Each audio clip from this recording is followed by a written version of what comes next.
Good evening, everyone. We're going to start in about 1 minute, 30 seconds.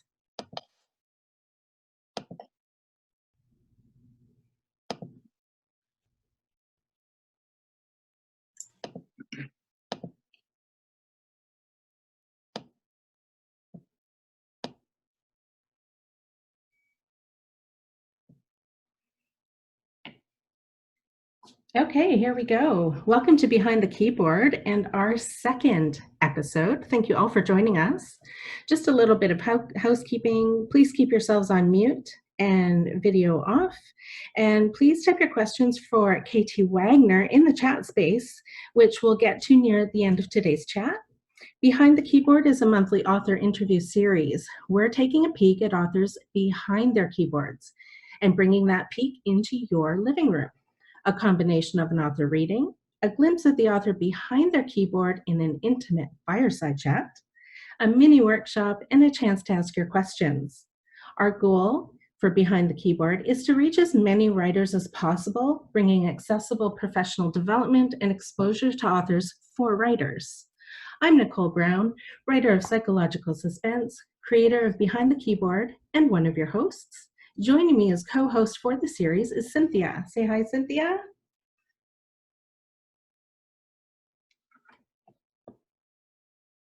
I'm not behind my own keyboard. I love being outside at the beach and in the rainforest. I think there was a little malfunction with the sound. Can you, just repeat that quickly? So I'm Cynthia Sharp, and I'm the City of Richmond's writer-in-residence. And when not writing my own books, I love being outside in nature. Perfect. Thank you so much. Our feature author today is KT Wagner. Surrounded by gnomes, gargoyles, and poisonous plants, KT Wagner writes gothic horror and other unsettling stories in the garden of her Maple Ridge, BC home. She enjoys daydreaming and is a collector of strange plants, weird trivia, and obscure tomes, which we'd love to hear about at some point. In her spare time, she organizes writer events and works to create literary community. KT graduated from Simon Fraser's Writer's Studio in 2015.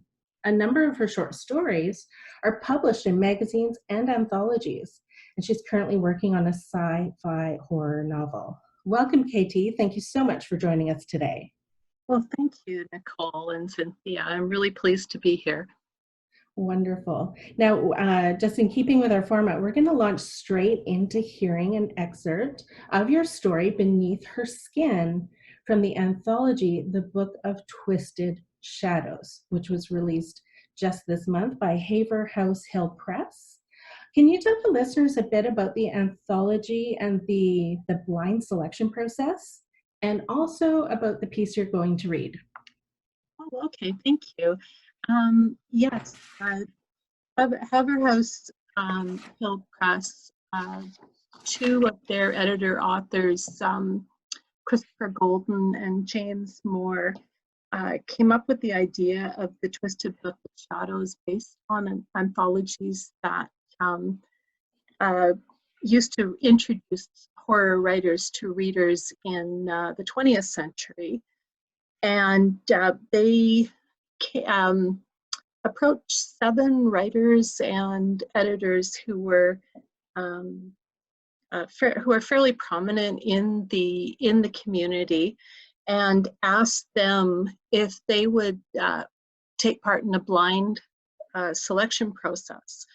So they received well over 700 entries. It's almost a year, and they read, all 7 of them read everything blind.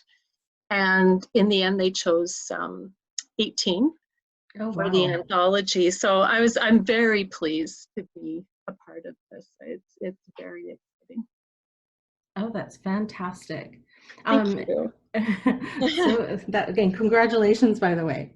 So about the piece that you've written, can you tell us a little bit about what we're going to hear?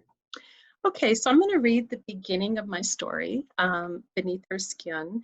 And this story came out of my interest. I'm very interested. I write a lot of my stories based on mythology and fairy tales. And particularly, I've been interested in the mythology around harpies, and also mythology around twins. So this is a ghost story, and I am going to read you the beginning. Perfect. I'm intrigued. Okay, beneath her skin. Beneath the bathroom's flickering light, Tamsin attempted to tell Mother about the bird lady at her bedroom window, about how the wind whipped the lady's silver hair as she wept tears of moonlight, about the angry words the lady whispered through the rain and the mullioned glass, about how the fury slithered past Tamsin's ears, slipped under her skin and down her spine. It's the middle of the night. You were dreaming. Mother motioned for her to stand on the rickety beige stool she pulled out from under the sink. Besides, birds don't fly at night, only bats. Owls do. She had gray feathers, but she wasn't an owl. Mother snorted. The corners of her mouth turned down as usual. Be quiet, child. Tamsin scrunched her toes and tried to ignore the curls of paint scratching the soles of her feet. She wished she was taller. Just 2 weeks earlier, Auntie had held a super secret birthday party for her and her cousin Kaya. Their birthdays were only one day apart, and they both turned 7. For the first time, Tamsin had lied to Mother about where she was going after school. Lying hurt her tummy, but Auntie said it was okay. She'd told Tamsin what to say and claimed it was just a little white lie to protect Tamsin's mother. The little girl hadn't really understood, but she'd nodded along. A bunch of kids from the apartment building were there, and they could all reach high enough to whack the piñata. Auntie brought out a stool for Tamsin, a nice, smooth plastic one. But she didn't need it because a bigger boy broke the piñata before she or Kaya got a turn. Mother wouldn't talk about Auntie. Auntie shook her head and cried when Tamsin asked her why.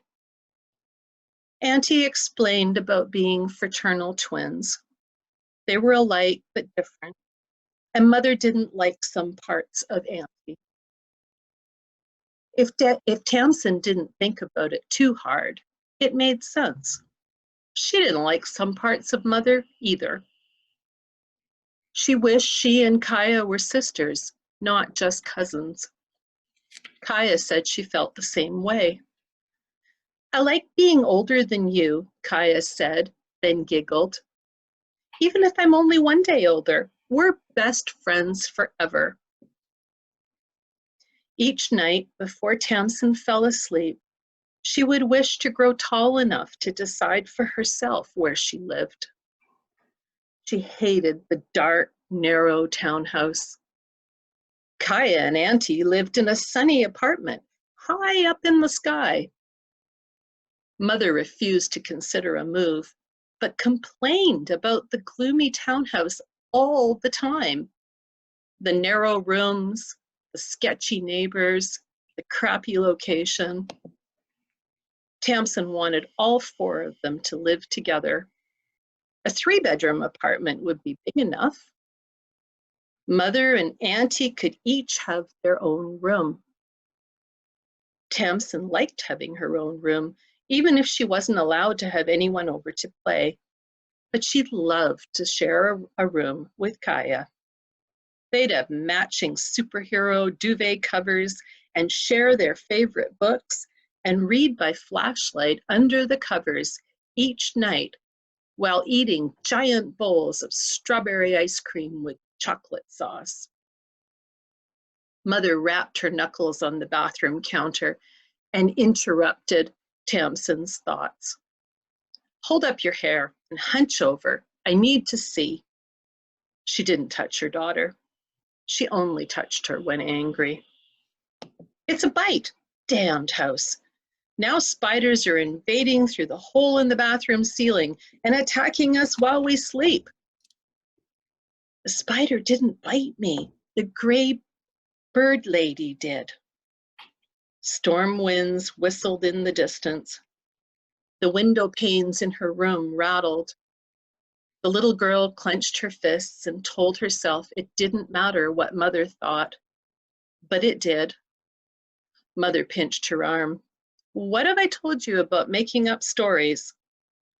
Tamsin expelled a breath. Crying or complaining would invite Mother to do worse. Instead, Tamsin stopped listening and studied the pale blue porcelain sink. The color of a robin's egg, except for the brown stains no amount of scrubbing had removed. Glistening black sludge coated the inside of the drain. How far down could she see? She leaned closer. All the way to the basement? The basement had never held much interest, but now she wanted to explore it. The hole pulsed, a whiff of rot. She jerked back and grabbed the rubber stopper. Its chain wound around the corroded faucet. Tamsin Louise, stop messing around. But it was no use arguing. With trembling fingers, Tamsin freed the chain and plunged the stopper into the drain. Mother used the handle of Tamsin's pink toothbrush to poke at the spot on her back, just below her neck. Something under her skin scurried out of the way. She tried to reach back and feel it herself. Mother smacked her hand. You'll infect the bite with your dirty hands. Thank you. Oh, that's so creepy. I really love that line. She didn't like parts of Mother either. And also, like, the mother pinched her arm, and that was just enough to me not like the mom either.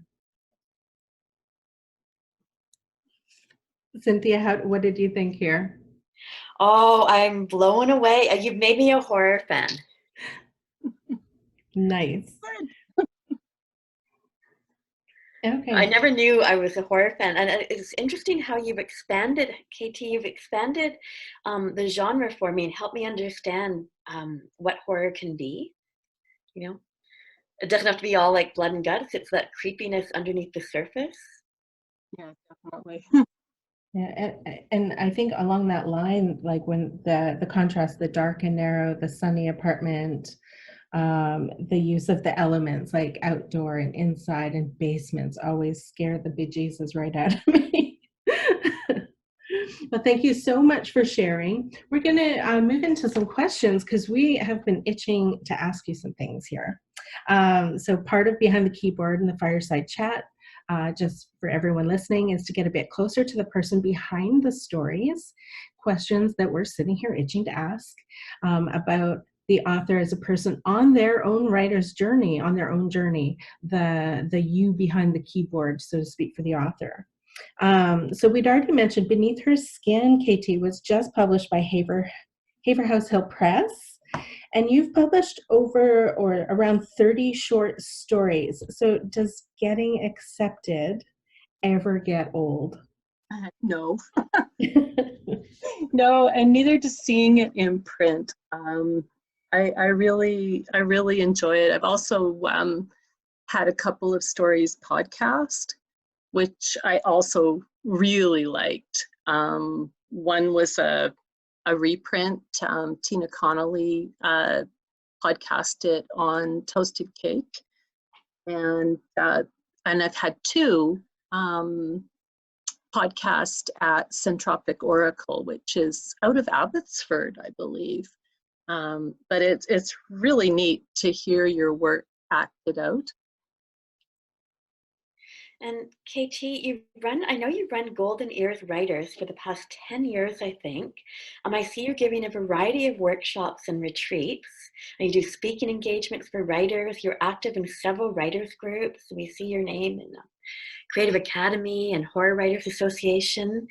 So I know one of your passions is community and bringing people together. And can you tell us a bit more about what that means to you? Sure, yeah. Uh,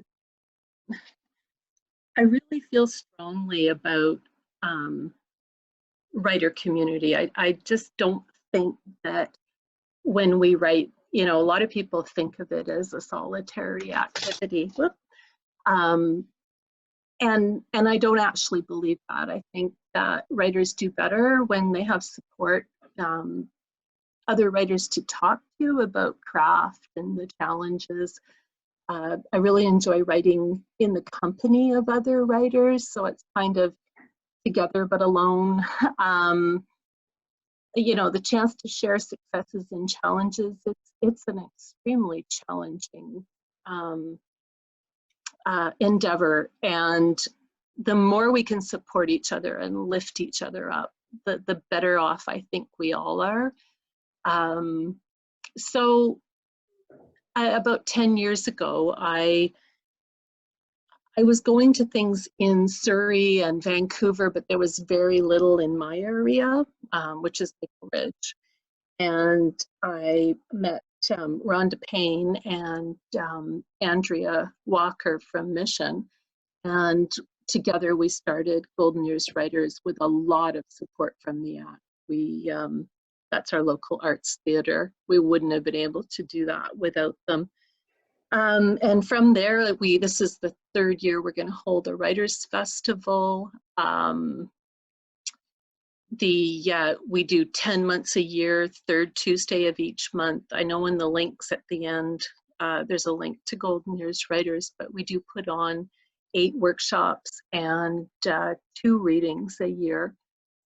I do belong to the Creative Academy, which is Eileen Cook, who was on last month, is one of the people that leads it. I'm just a member, but it's an excellent resource, a way to meet people. I will be giving a short story writing workshop at the Greater Vancouver Writers Association on November 16th, and a world building workshop at SFU Harbourfront with their publishing program on February 16th next year. Nice. And we're so glad for you to join us, because Cynthia and I are both big fans of creating community and continuous learning. And so by you joining us here today, and when we get to the workshop part, sharing what you know and helping writers improve their craft, we're just really honored. Well, A, to have the listeners, and B, to have you join us and bringing them awesome content. So I'm going to go into one of the questions that I think for everybody, because we do have some horror fans joining us, but some not horror fans joining us. So can we start out with a definition? What is horror?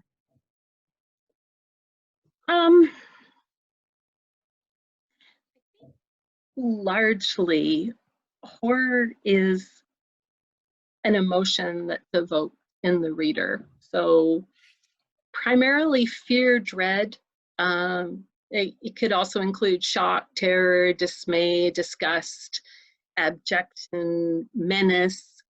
But I think for a work to be classified as horror, fear is the predominant emotion in the piece, or the short story or the novel. And if that's the case, it's horror. And I think it like a lot of things, what is horror to one person may not be to another, but if that's the intent, I think it pretty much covers it. Okay. Yeah. Because we're going to do a little bit of a deep dive as we go into some more questions here. So let's put that on pause for half a second. And can we just ask about the subgenres? Because fans of horror may know the subgenres, but a lot of people, for example, in my circle, just of friends, family, or writers, they instantly think of gore, slasher movies, and they're like, oh no, horror's not for me. Yeah. Yeah. That is very common. It's actually one of the reasons when I was first writing in this genre, I didn't actually use the word horror. And then I realized that's silly,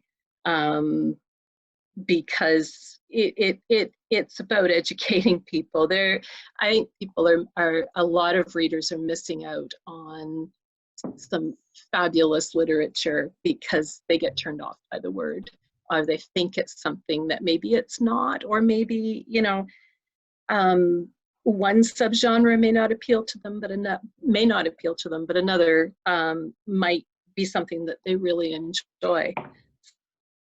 So I think of it kind of in two groups. There's speculative horror and there's realistic horror. And those are kind of two big areas. And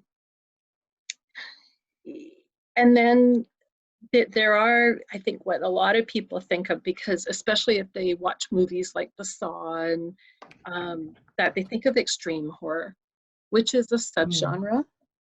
It's not for everyone, but there are big fans. I'm not personally, I don't personally overly like extreme horror, but I appreciate that there are readers who do, and that would kind of fall into splatter punk or slasher horror, kind of the really explicit violence and gore. Then there's psychological horror, which is more quiet and suggested fear that can come from the body or the mind. Science fiction horror is a fairly well established subgenre. Maybe think of the Alien movies, works where horror is the primary point, but they use a science fiction setting or plot. Lovecraftian horror, which I also quite like. I like science fiction horror as well. And that is basically horror that's written that explores the mythos or the world of the elder gods that basically Lovecraft created in his, so it's kind of taking his world and writing in it. Noir horror tends to be gritty urban horror. Then there's the whole supernatural and paranormal horror. Stephen King would fall into the supernatural horror. Creature or monster horror, ghost stories. You know, even depending on the emotion evoked, it could include urban fantasy, some urban fantasy. Then there's Gothic horror, which can be further defined as some genres by geographic regions. So you'll hear of Victorian Gothic horror, Southern Gothic horror. There's a Gothic horror subgenre for just about every regional area you can think of. I personally write Northern Gothic horror, Northwest. And Edgar Allan Poe would be an example of Gothic horror. Yeah, love that. And then there's weird or bizarro horror, and that is just absolutely off the wall strange. If you're interested in bizarro, it's a very defined subgenre that can be really fun. Eraserhead Press has been the leader in that one, and it's almost indescribable. So, and it can be quite graphic, but also almost ridiculous to the point of not being as bothersome as maybe slasher horror. So I think there's something for everybody. And if people watch horror movies I think there's a tendency to think that horror literature it parallels it, and it doesn't necessarily. There's quite a broader range, I think. So do you have a favorite subgenre as a reader? Is your subgenre the same, your favorite subgenre the same as a reader and writer? Or as a reader, do you have other favorite subgenres? I think I write pretty much the ones I like. I tend to write what I read, partially because I think you have to be familiar with a genre that you're writing, and partially because if I'm not enjoying a story I'm writing, I don't know that is going to come through to the reader. So I obviously love Gothic horror, and sci-fi horror, of course. I really enjoy Lovecraft stories. There's just something about like the Cthulhu and the elder gods and things just in the corner of your eye that appeal to me. I like chivalry horror, and Edgar Allan Poe too, of course. So, and paranormal and supernatural, and some bizarro, and definitely weird. I definitely like weird stories. So I love your passion. I like a lot of them.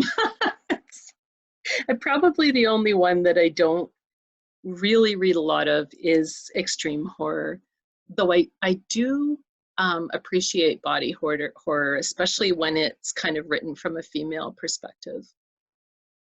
Could you give an example of that? A title, for example. Carmen Maria Machado. I can't remember the title of her. The Body Something and Other Stories. Sorry, but if you look up Carmen Maria Machado, she's doing some really interesting things with that. Okay, cool. Thank you. So you may have already covered a lot of this, but do you have any more thoughts on how horror fits into the other genres? You covered a lot of it already. I just wonder if there's any more. I think that much like romance has, there's a book that would be referred to, or a novel that would be referred to as romance, and then there's novels that have romantic elements. And I think you could say the same thing about horror. There would be novels that would be horror, and then some that have horrific elements, if that makes sense. Yeah, interesting. Yeah. So in line with that, like thinking about other genres, now YVR Vancouver seems to be a hotbed for romance writers. Are there many horror writers in the area?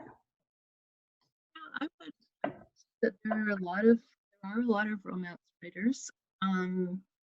There are also a lot of literary writers, and people writing memoir, that type of thing. I know at Golden Ears Writers, we have a fair number of people that come out that are writing memoir, or memoir-based fiction. Horror writers seem to be few and far between on the ground. At the same time, I wonder if maybe some people are writing horror and don't identify it as such, because I do meet writers who are who I would define as horror writers, or falling close to the genre. I know I've been trying to start. I would really like to start a Horror Writers Association chapter in the Greater Vancouver area. I actually just got my full membership with the association. Oh, congratulations, because it's not easy to do. So fantastic. It took a while. Yeah, it was my I have a story in the latest issue of pulp literature called Cabin Fever, and that pushed me over the word count for professionally paid short stories. So, but it is, if anyone's wondering, it's also possible to be an affiliate member, which gives you almost everything that a full membership does. So I've been an affiliate member, I think, for 3 years. it is an excellent organization. I really can't say enough about it. Horror writers are some of the nicest people I've ever met, which surprises you when you meet someone who you've read their work and then they're sweethearts, and really, really welcoming to the rest of the community. So I think there's only one or maybe two other Canadian chapters, but they do give a fair bit of support. To chapters, and I think it would be really fabulous to have one here. So I have been asking around probably for about 1.5 years, and I think I have 5 names of people who are interested. So if anyone's listening right now and you write horror, feel free to contact me. Wonderful. And is that for affiliates as well? Yes. Yeah. Okay, so that I means mean, I I'm can going join. off the top of my head, but I believe the only difference is that full members can vote and sit on the board of directors, but don't quote me on that because I'm not sure. But I never felt deprived by not having a full membership, and I've gone to StokerCon and I've participated. They have they had a workshop they ran online, and I never felt like anything but a full member. Okay. So. And so what about women writing in horror? Just in general, not necessarily to Vancouver. I think horror, there have been 2 genre areas that have been fairly male dominated previously. One would be science fiction and the other would be horror. But I mean, there've always been women writing both, but there's been from my point of view, a real uptick in the number of women writing horror and being accepted as, fairly widely as horror writers, maybe in the last decade.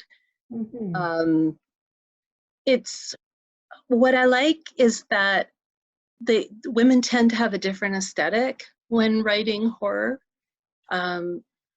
because they're coming from a female perspective, and so they often write, body horror, about aging. I know I write about invisibility, and I'm fascinated by the whole concept of monstrous women and how women have been treated in fairy tales and myths, like it's always the mother or the stepmother, and they're bad, and old women are regularly equated to evil, and I just think it's fascinating. So I think they do have a Women in Horror Month in February, where a lot of women who are writing and editing are highlighted. The Best Horror of the Year volume, which I would really recommend. It comes out once a year, and it's the best horror short stories from the year before that are chosen by Ellen Datlow, who's a horror editor, and she puts that together every year. And I would just recommend reading it in general, but she's another example of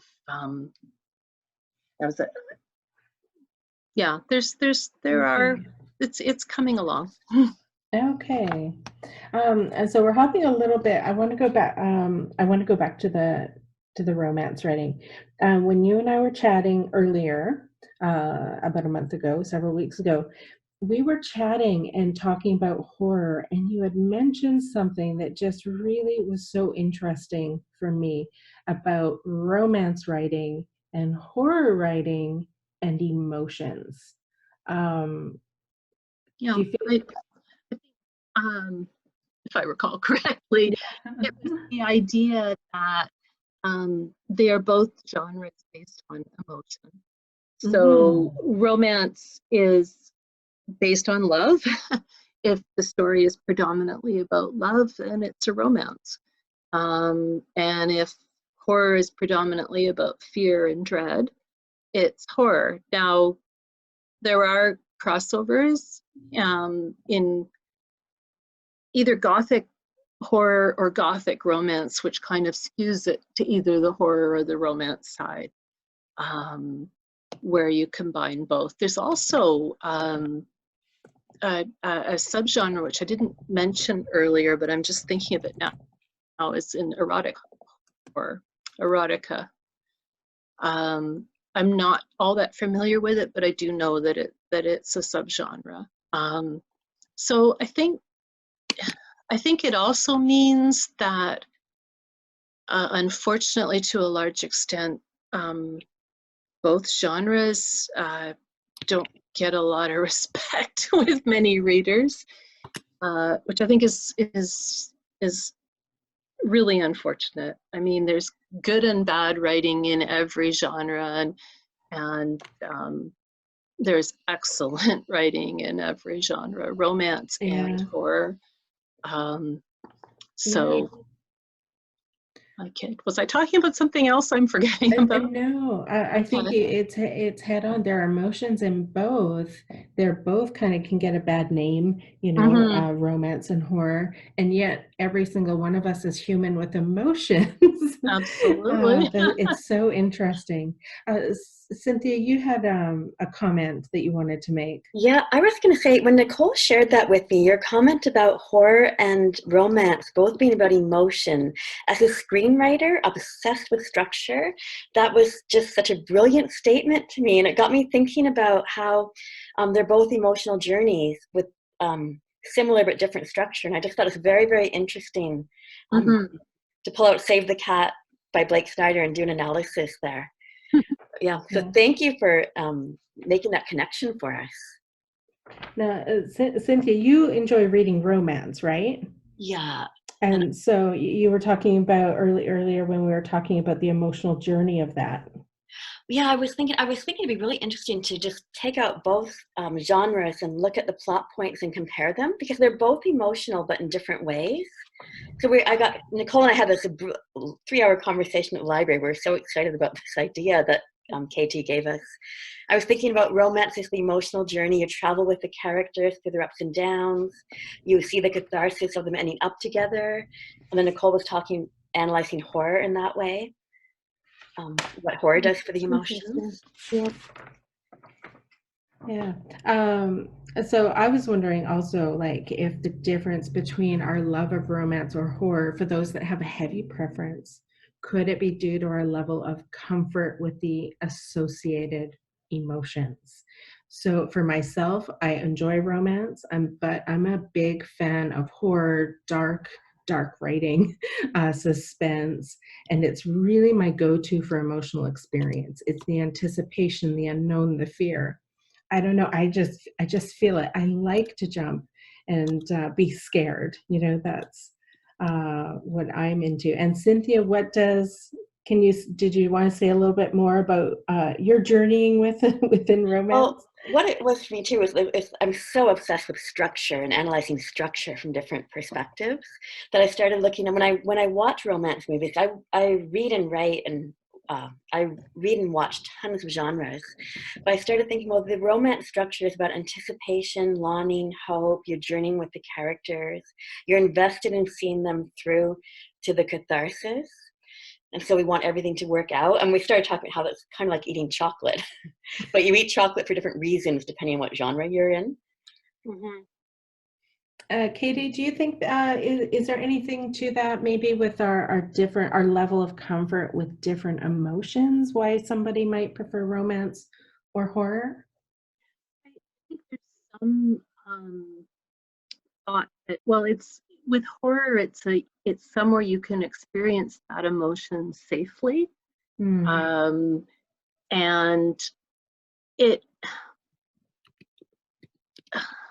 I think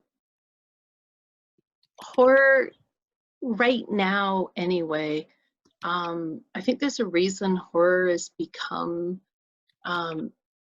so much more popular in the last few years. like, because it kind of, I mean, all literature reflects our current times. But it gives us a safe place to explore some of the troubling things we see in the world around us.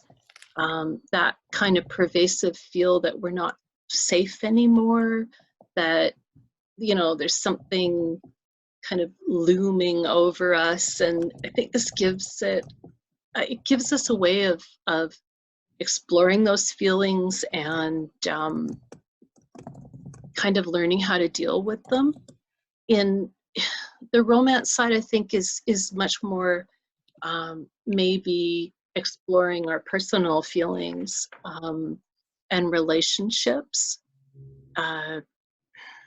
So in that way, I think it's like a self-discovery, self-journey, if that makes sense. Yeah. Okay. Oh, we have so many more questions, but I'm noticing the time. We want to do, we should make this a 2-hour. Cynthia, you had a question in terms of publishing. Yeah, just a final quick thought, Katie. Do you have any advice for our listeners about the difference between publishing a short story versus publishing a novel? Oh, yeah. I think the publishing scene for both is quite different. I think for me, one of the reasons I've been drawn to short stories, especially, I mean, I've been trying to write a novel. I've been trying to write several novels over the years. And I also have friends who write novels, and I've been watching their publishing journeys. For me, I've concentrated on short stories, partially because I was still learning craft. And I find that it's a really good way to focus on craft and try different things. It also has allowed me to try a lot of different genres, kind of test drive genres. I've written in most genres at this point. And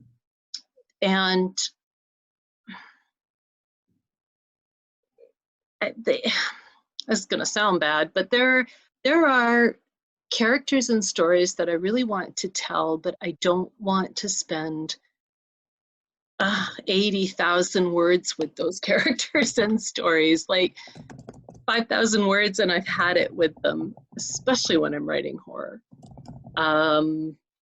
So, and then the other thing is it's such a huge investment into a novel.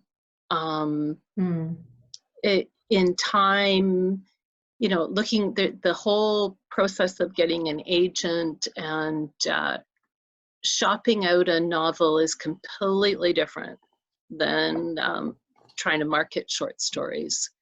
And I could probably talk an hour on that, but I think they both have their place. And I certainly would like to do both, I mean, I'm doing both, but I would like to have, to be able to publish at novel length. So does that answer your question? Yeah. Thank you. Okay. And speaking of short stories, we're going to go straight into your workshop now. We have a tight 15 minutes. Yeah, I'm looking at that. 15 minutes, a tight 15 minutes. You're going to speak to us about ghost stories. I'm super excited, like you wouldn't believe. But also maybe you're going to mention as well on how to write for other holidays, Halloween, Christmas, New Year's, Valentine's, etc. So I'll hand it over to you. Thank you. Yeah. I look at all the notes I have here and slides, and I'm going to have to rush through this a little bit. So I do have a definition of horror that I wanted to read out because I thought it captured it so well, and it's by Elizabeth Barrett in her essay, Elements of Aversion. Sometimes a story intends to shock and disgust, but the best horror intends to rattle our cages and shake us out of our complacency. It makes us think, forces us to confront ideas we might rather ignore, and challenges preconceptions of all kinds. Horror reminds us that the world is not always as safe as it seems, which exercises our mental muscles and keeps and reminds us to keep a little healthy caution close at hand. Sorry, you can change the slide. Yeah, so this, I also took a definition from Wikipedia. Now, if I understand correctly, everyone will get a link to this webinar. That's right. And yeah, and so don't worry about writing everything down or necessarily even reading what I've got up here, because you can come back to it later. Next slide, please. So I love to collect books.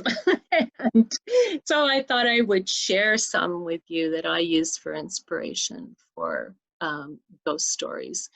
And one of the things I do, and this is just a few of them, but whenever I'm traveling or see a used bookstore, I often go in and look for books of local ghost stories. And they're often, short stories from that area. And it's a source of inspiration. Next slide, please. And then I also have a number of reference books. And these are just a few. I particularly like, I just got this one down in the right-hand bottom corner, the Brewer's Dictionary of Phrase and Fable. And it was recommended to me by Karina Bissett, who teaches the Monstrous Women workshop I'm taking. And it's about 4 inches thick, and it is a fabulous reference if you're writing any type of speculative stories. So that's just a few things from my library. If you go to the next slide, please. Now, when it comes to ghost stories, there is not one recipe. That's why, or a structure. That's why I called this basic recipe number 1. And given our time constraints, it's the only one I brought in, but it's one I put together. I run a ghost story writing retreat every November. This will be the 5th year that we've done it. And I put this together for people who want to try writing a ghost story over the couple of days we're on the retreat. And as you can see, the main ingredients is coming up with a ghost with history and backstory. Now, there are a lot of resources on the internet, and I have included some in a later slide, again, that you can come back to. And there are all kinds of ghosts that exist in various cultures and beliefs. I would say that one of the big things with that is to be very cautious if you are looking at some type of ghost that comes from a current culture or an active religion, a religion that's still being practiced. Perhaps if you are from that religion or culture, but I would be careful about that. So you can take an existing ghost, or you can create your own ghost. I mean, a lot of things can be haunted. If something was alive and their spirit persists, a person or an animal, even the ghost of like a house or a building, or it's anything that you can imagine. And one of the things that, and I'll show you in another slide, but actually I'll get to that then. And what I would do with these 6 ingredients is I would suggest that you write 1 line for each. Just 1 sentence It doesn't necessarily have to be a sentence that will go into your story. And like everything with writing, you know, until it actually appears in print, it's changeable. So I know for me, I have to remind myself of that constantly because I want what goes down onto the page. I tend to want it to be to be in the final form, and I have to argue with myself that, you know, this is drafting, and you can always change things later. Then you need or for this recipe, a hero whose goal is impeded by something directly or indirectly related to the ghost. So for this type of ghost story, the ghost is the monster, or representing the wound or the theme. For my third sentence, I would come up with a rival. Could be the ghost, doesn't have to be, who does not want the hero to succeed in reaching his or her goal. Then I would come up with a setting, action events, write a line about that, and some sort of resolution. It can be positive or negative for the hero. And other optional ingredients would be other characters as necessary to the story, but make sure they're there for a reason. You should kind of figure out what genre, subgenre you're going to write in. Sometimes I figure that out after I have a basic idea of a story, what the theme is and what the mood is. So the mood can even be something like you reflect, it's moody, so you use the color blue all the way through it, or just something that you're kind of repeating through the story. So one of the things that I wanted to provide like a basic outline for a ghost story, but one of the things is tomorrow's Halloween, and ghost stories are kind of fit with Halloween. But that is somewhat predictable. I like to write short stories with holiday themes. You know, any of the holidays. I do have a link later for 15 of the most common Western holidays. If you need a list to kind of give you ideas, things like Valentine's Day and Mother's Day. Ghosts are less likely to show up in those stories. And one of the things about writing around holidays is a lot of publications look for content, stories, especially Christmas and Halloween, the bigger holidays, but they like to have things that are related to the holiday in their issue closest to it. So it makes it it gives you more options for selling your stories.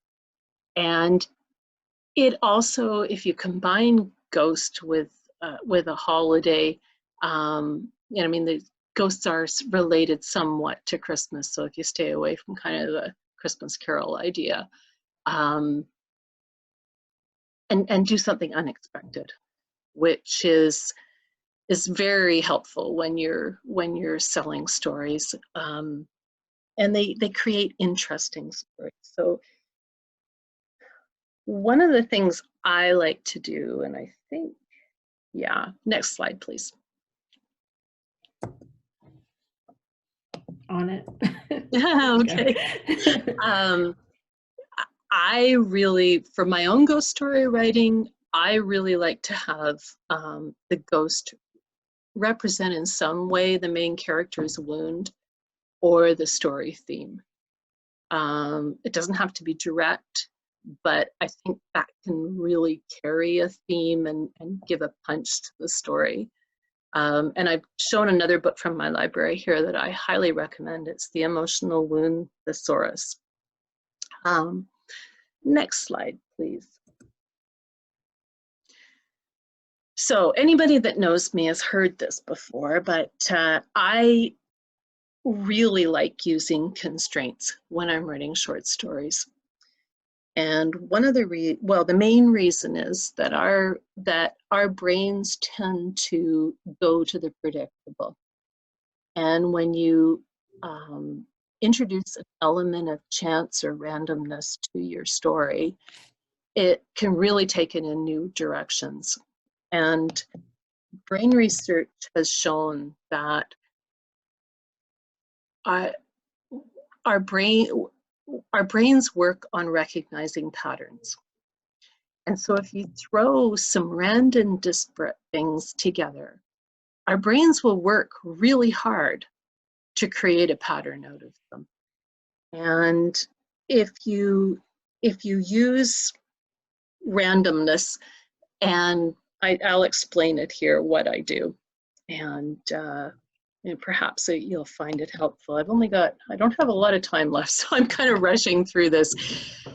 I tend to brainstorm lists and use, what I'm showing you here is gaming dice. So I most often use the one that has 20 sides, and I will do a list of 20, but there's all kinds of other ones, and you can combine them to randomly choose things at almost any number. So I will brainstorm lists and then roll the dice to pick elements. So I might have a type of ghost as one list, a setting as another list, maybe characters as another list. If I was doing this for Christmas, my writing circle partners, Rhonda and Cassie, we did this for Christmas a few years ago and picked characters, objects, and settings all related to Christmas. And then we randomly threw the dice and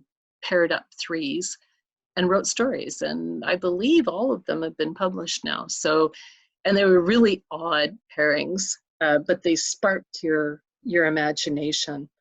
So yeah, characters, objects, goals, themes, environment. Pair ghosts with, say, another genre trope like dragons, or do a list of those. Next slide, please.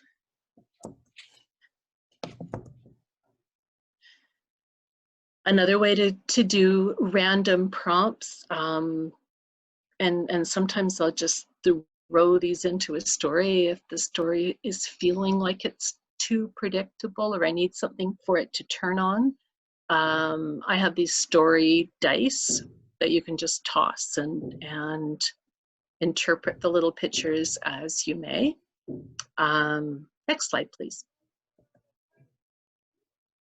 And I also love using themed tarot cards, and I have probably about 15 of them, but I've pulled out the ghost ones and the literary witches.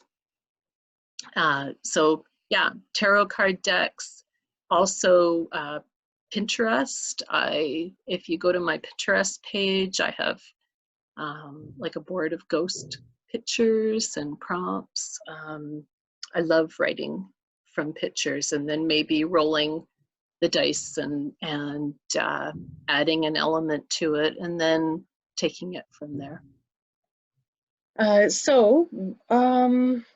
Next slide, please.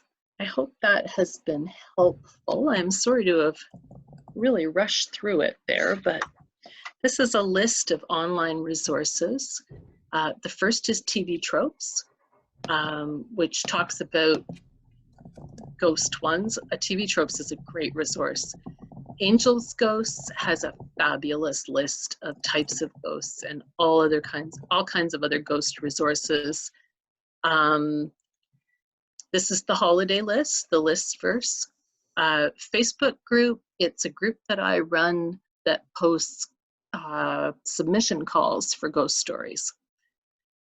Duotrope and the Submission Grinder are both places to search markets, and Submission Grinder is free. Duotrope, I believe, has a free version. And then online you will find quite a few random generators. I found one for ghosts and another for ghost names. So there's all kinds of resources out there. And that's that. Thank you. So, Katie, we have a signature question we have to know. Do you have who's your secret writing crush? Oh, my secret writing crush. Stephen Graham Jones. Nice. I love his work. What about, because of the time, we are out of time. I think we're not going to have any time for questions. Oh, Sorry, everybody. But thank you so much for sharing with us your strategies for ghost story. I think that even for myself, that gives me a great template to start with. And I do have some of those dice. They're just not the spooky ones. So I'm going to check those out on Amazon or a local shop if you happen to know one. We'd just like to say thank you so much for coming and joining us, KT. You can find KT on this slide. You'll see the Northern Lights Gothic, Golden Ears, her Pinterest, etc. So we would just like to say thank you to everybody for joining us. Thank you to KT. You've been an amazing guest. And please do spread the word, like our Facebook page. And remember, our goal is to reach as many writers as possible without cost or location barriers for a lot of people that can't come up to conferences or university courses, etc. We are doing this out of pocket, out of passion and pleasure. But if you'd like to donate, it would go towards us paying for the platform. You can check out the patreon.com or donate one time through PayPal, even like $2, half a coffee, or or for the platform. That would be awesome. Stay tuned for next month with Bonnie Nish and Jude Neal. Same format, focusing on poetry. And you'll all be receiving a thank you email. It's only one. You're not on a newsletter or anything, including a link to today's episode for the YouTube channel, so you can rewatch tonight's episode, get all the links and everything. Have a very spooky Halloween, everybody. Thank you so much. Have a good night. Thank you.